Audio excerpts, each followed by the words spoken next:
I got another $400 bike, except this one is from Walmart and it's actually $400. Oh gosh, 2 fingers. Oh goodness.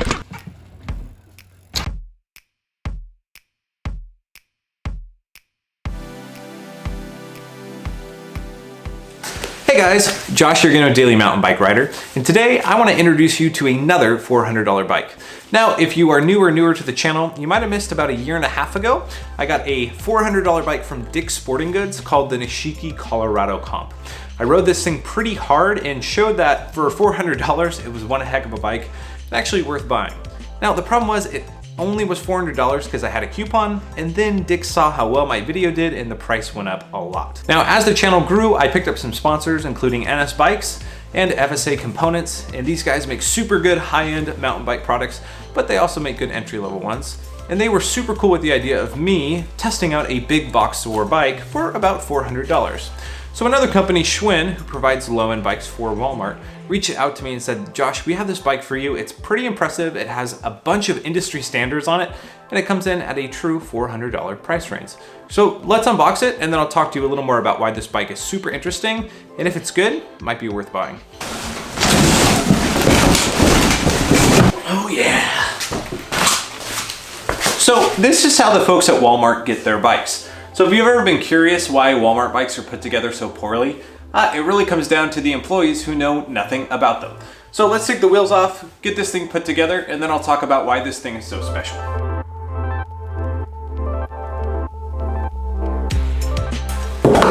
Now, the first thing that really stands out to me about this bike is the 1x drivetrain. It actually has a narrow, wide chainring up front, so that means that chain's gonna stay on there pretty stinking well. And then along with that, it has 8 gears. So it kind of looks like a 10 to 42 Shimano cassette, but it's actually 8 gears. And it has this Axum, A-X-E derailleur. Never heard of it, that's where you cheap out. But the other thing that I really noticed besides the drivetrain off the bat is the frame is solid. It's got a really good looking paint color. It doesn't look like a cheap Walmart bike, except for the weird exposed cables underneath the top tube. But besides that, this thing looks pretty good. Let's get the wheel on it and check it out. Okay, and this is really cool. They put a pretty thick piece of cardboard right here on the steer tube, so that all you have to do is take this off, hold the fork up, and then put the stem on. They packed this thing up well. Wow, and this, wow, is actually a tapered, oh, it's not a tapered fork. Maybe it is. It looks like it's not a tapered fork, but there's a little plastic part in there that makes the fork fit in a tapered steer tube. Still, super impressed by that. That means you can upgrade this with a Fox 34, a Fox 36, basically any mountain bike fork that you have heard or know about, you can put on this bike. All right, so the fork is not nice. Once again, to be expected, looks like 32 millimeter stanchions. Yeah. We'll see how flexy this thing is.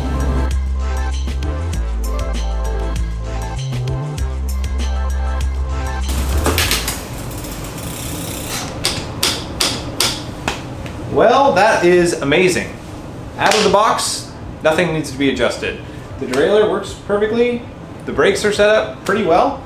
I just put the front wheel on and the stem and the seat post, and I think it's ready to ride. All right, that was far too easy to set up. I'm most curious to see how this fork is gonna perform, as well as if this rear derailleur has a clutch or some sort of clutch mechanism so it's not bouncing all over the place. Well, let's go check it out.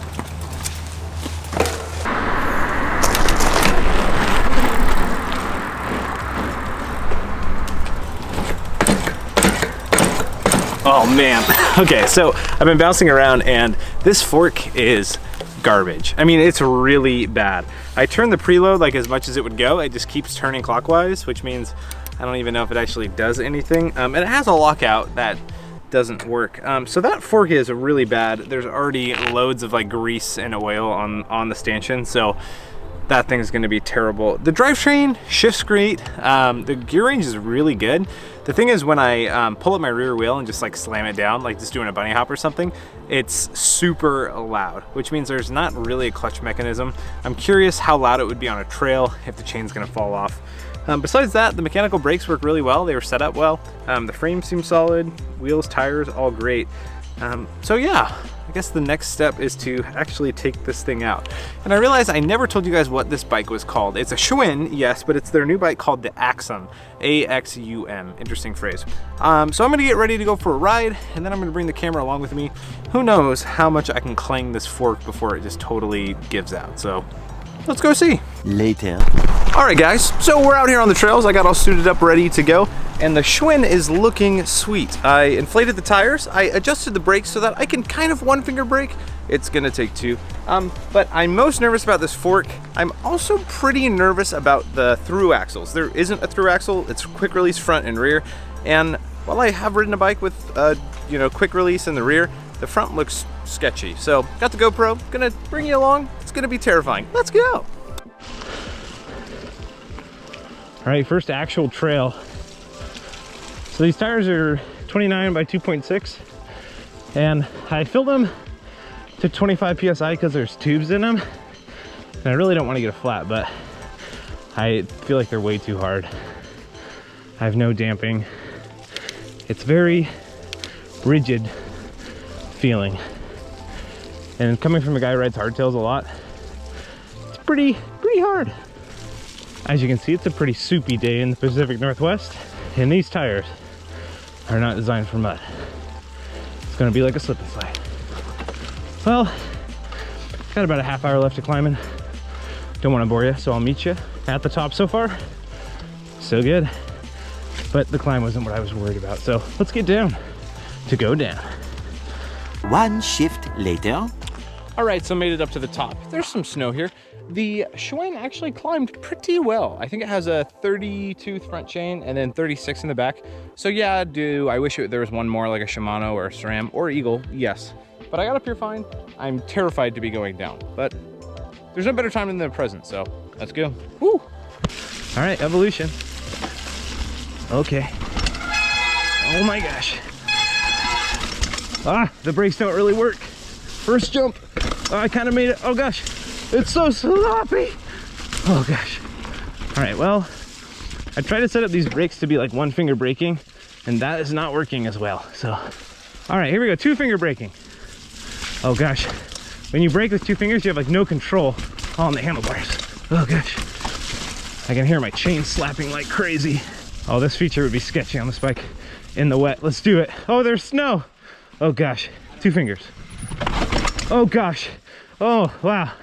That was deadly. That was rad. No clutch on the derailleur. Ah! Yeah, this derailleur is noisy. So far the brakes are the sketchiest. The fork's holding up pretty well. That clanging you're hearing is the derailleur without a clutch. On the Dick's Sporting Goods bike I had, the NX derailleur really held on well. This one does not. All right. Every time I do a feature like this, I have to, oh gosh, I have to pull. I have to put two fingers on the brakes to actually stop, and then I have to switch to one finger to do any feature. So it like puts my braking in half. I'm sure you heard that fork bottom out. Oh gosh, one fingers just don't work to brake on this thing. Like today, these trails are sketchy in general with the snow.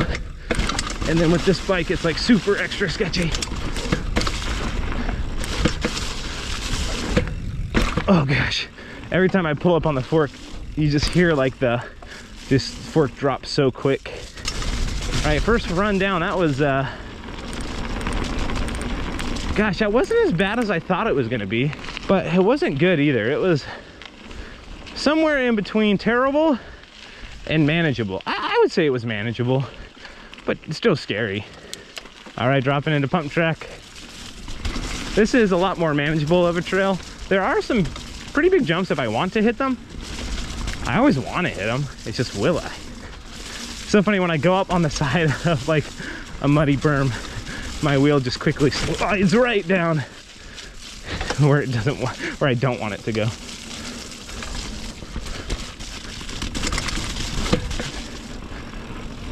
Here's some big jumps I'm not hitting today. Not this one, but these two.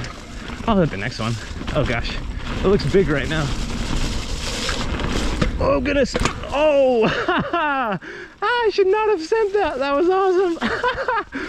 Oh man, I love this. I don't know what that noise was, but it wasn't good. Oh gosh, that was not a good noise. I think the fork seals are busted. We'll see at the end, we're almost there. Oh gosh. So interesting thing, every time, I think I broke the fork because it's not supposed to get full travel. These cheap forks only go to like right there. And so it is, and then every time it gets full travel, the tire rubs on the frame. That's good. Yeah, luckily it hasn't made me come to a complete stop. Yeah, that's really safe. Hear that? Gosh, that is terrifying. Uh-oh. I think my chain fell off. The chain did fall off. It fell off the front. It was doing so well too. Oh, I think it fell off the front and the back. All right. Nothing.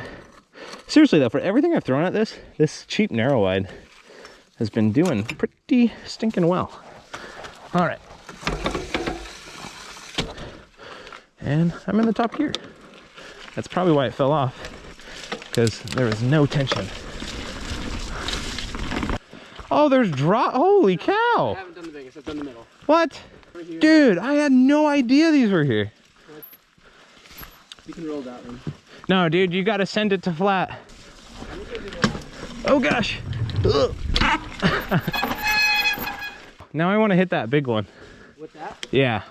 Let me film it. There's no landing though. Like this is not a very good landing.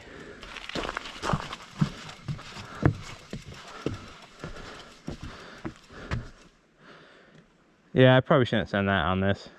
Even I'm not doing it. Even I have limits. I mean, wouldn't have been the dumbest thing I did on this bike today. Okay, here we go.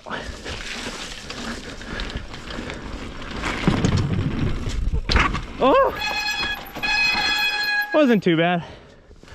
Did exactly what I thought it was gonna do. The bike can only take like so many of these impacts. I tried to get more speed, it just like, it literally wouldn't, like I couldn't get grip. All right, I'm gonna come around the corner and try to get more.